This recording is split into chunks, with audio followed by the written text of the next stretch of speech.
Това е най-малката жена в света.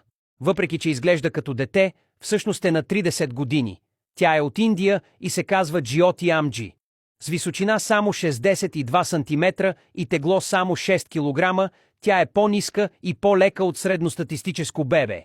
Тя държи световния рекорд на Гинес за най-ниската жена в света. Въпреки че не е висока като средностатистически човек, Джиоти живее всеки ден с позитивно и оптимистично отношение. Тя обича да споделя ежедневието си онлайн, което не само показва нейния смел подход към живота, но и е спечелило огромна база последователи. Животът ѝ е изпълнен със слънце и енергия, тъй като често споделя интересни истории и хобита си като рисуване, музика и мода. Джиоти използва интернет, за да покаже на света, че размерът ѝ не ограничава преследването ѝ на щастие и мечти.